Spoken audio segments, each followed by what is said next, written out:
kakinya ada, bila tutup kepala, kaki nampak. Bila tutup kaki, kepala nampak. Satu anak orang kaya hijrah sebatang kara, baju koyak rabak. Bila dia meninggal syahid dalam perang Uhud, tak ada kain kapan nak kapan jenazah dia. Mus'ab bin Umair, yang Nabi sifatkan dalam hadis dia, Nabi kata Mus'ab bin Umair, seolah-olah Nabi kata ahli syurga ni, kalau kita masuk syurga, kita macam Mus'ab bin Umair. Dari segi riang, dari segi semangat, dari segi umur, kita macam Mus'ab bin Umair. Dia meneruskan perjuangan ya Rasulullah. Kita dengar ni anak-anak kita bagi nasihat. Apa yang kita buat untuk Islam? Apa yang kita faham pasal Islam? Apa yang kita tahu pasal Quran? Apa yang kita tahu pasal agama kita? Apa yang kita tahu kewajipan agama? Apa yang kita tahu pasal larangan dalam agama? Banyak benda kita tak tahu. Jangan dah kita tak tahu. Yang kita tahu komplain aja. Komplain aja. Yang tu tak boleh, yang ni tak boleh, apa yang boleh? Ada orang komplain sampai macam tu. Nabi arahkan sahabat cari kain nak tutup jenazah dia. Apa jadi masa tu? Dapat kain. Kain yang ada, bila tutup kepala, kaki nampak. Bila tutup kaki, kepala nampak. Satu anak orang kaya hijrah sebatang kara, baju koyak rabak. Bila dia meninggal syahid dalam perang Uhud, tak ada kain kapan nak kapan jenazah dia. Mus'ab bin Umair, yang Nabi sifatkan dalam hadis dia, Nabi kata Mus'ab bin Umair, seolah-olah Nabi kata ahli syurga ni, kalau kita masuk syurga, kita macam Mus'ab bin Umair.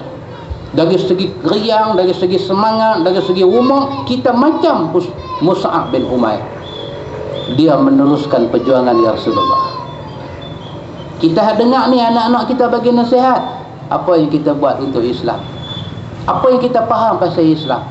Apa yang kita tahu pasal Quran? Apa yang kita tahu pasal agama kita? Apa yang kita tahu kewajipan agama? Apa yang kita tahu pasal larangan dalam agama? Banyak benda kita tak tahu. Jangan dah kita tak tahu. Yang kita tahu komplain aja. Komplain aja.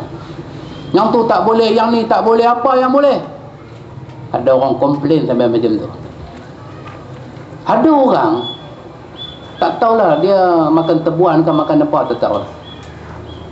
Dia buat kursus haji ni, buat kursus haji orang perempuan ni lah, buat kursus haji. Dia panggil buat kursus haji ustaz pun nak mengajar haji.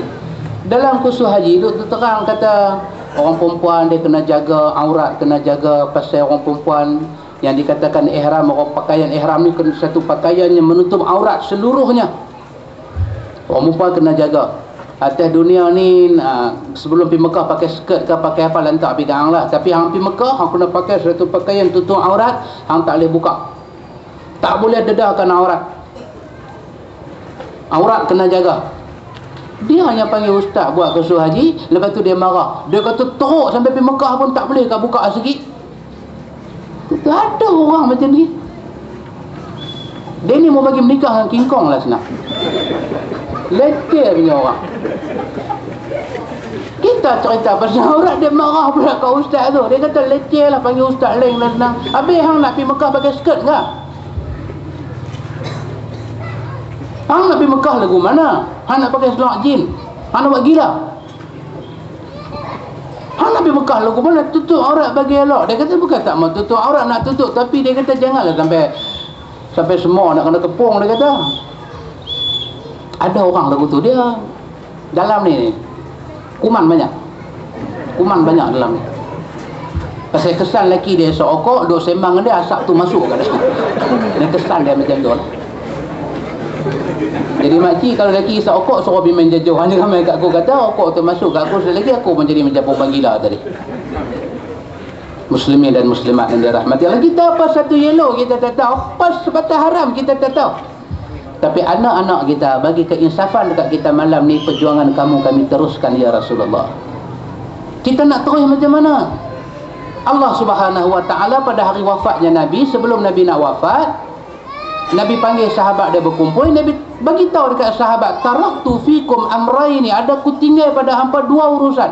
Jasad aku dah nak masuk dalam tanah, roh aku nak bertemu dengan Tuhan, tapi dekat hampa, di sisi hampa, aku tinggal dua benda besar. Kalau hampa ikut, hampa follow betul-betul, hampa belajar dua benda ni, hampa ikut betul-betul, maknanya hampa akan selamat.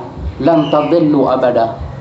Hampa selamat, hampa tak akan sesat. Macam ayat akhir surah Al-Kahfi tadi, hampa tak akan sesat. Apa dia? Kitab Allah Al-Quran dan hadis Nabi SAW. Dua benda ni Nabi tinggal, Nabi suruh kita ikut. Daripada dua benda ni lah, setelah kita gali, kita tebuk, kita korang ilmu dia, kita nampak yang kata perjuangan Nabi ni apa dia.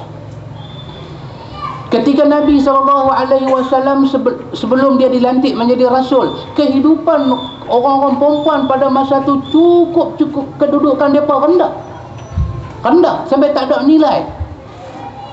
Orang perempuan sampai pada tahap kalau satu perempuan mengandung beranak-anak, Quran menceritakan bila dimaklumkan pada dia bidan berkeluar, dia tanya anak apa, dia tak akan tanya bini dia selamat ke tak selamat, dia tak akan tanya tu. Satu soalan dia ditanya, dia kata anak jantan ke perempuan. Bidan kata anak perempuan. Apa Quran kata? Berubah muka dia, tiba-tiba jadi marah dan jadi benci. Dia kata perempuan ni kira siah. Tu keadaan orang perempuan yang ada sebelum Muhammad jadi Rasul. Mereka tak lebih daripada buat kerja dalam dapur ni, apakah lebih kurang tolong bagi selesai.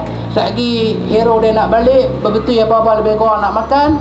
Saat ni malam Jumaat, betul hero dia cukup. Yang tu aja. Tak ada lebih apa. Bahkan dia main judi. Said Hawa cerita dalam buku dia, dia main judi. Main judi, duit dah habis. Depa ada satu pisau tu ulu dia daripada ulu apa, emas putih. Kadang-kadang buat daripada perak. Pisau tu pun bagi habis.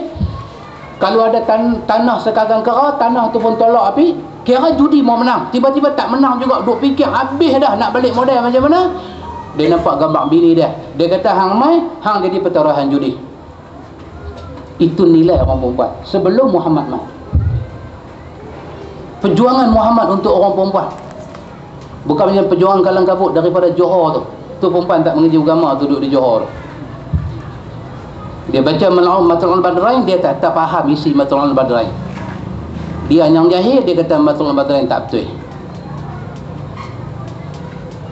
Angkat martabat wanita. Allah muliakan. Sifat Allah nak muliakan orang perempuan, Allah bubuh berapa tempat dalam Quran berkaitan dengan orang perempuan. Allah bubuh surah Maryam. Surah Maryam bubuh dalam Quran. Simbol pada orang perempuan yang salihah. Tak cukup surah Maryam, boleh lagi satu surah, Suratul Nisa, surah perempuan-perempuan. Surah Rijal tak ada, surah laki-laki. Pasal surah isyak okok. Kalau tak isyak okok, rasa ada. Suratul Nisa. Di akhir daripada Suratul Tahrim, Allah dedahkan perempuan yang saleh. Cerita pasal Asia. Dedahkan kisah seorang perempuan yang terkenal di zaman Nabi Allah Musa, Halimah ataupun Kalimah, kakak Nabi Allah Musa. Datang hadis-hadis mengangkat martabat orang perempuan. Syurga di bawah tapak kaki ibu. Ibu tu perempuan.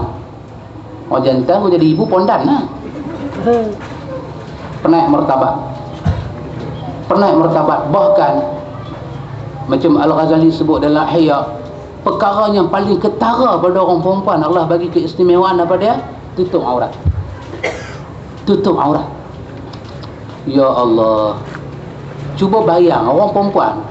Kalau ada satu perempuan duduk tepi jalan, pakai skirt atas daripada lutut, pakai mulut merah, rambut ni karen, turun macam mana apa Pontianak Sundal Malang, rambut tu turun macam tu, make up dengan mulut merah semua ni. Bila dia pejam mata je nampak macam lampu stop dia punya pakai shadow tu. Pergi ambil ni, bulu mata tak cukup, pergi ambil bulu mata tiruan, pergi tempek mah. Keningnya ada cukong, pantai. Jadi macam mana wayang Cina, pantai pergi. Satu perempuan macam tu duduk tepi jalan, orang nak kata perempuan apa? Yang dia tak berhenti tutup keistimewaan yang Allah bagi kat dia. Yang dia mendedahkan tubuh badan dia. Orang Melayu tahun 70-an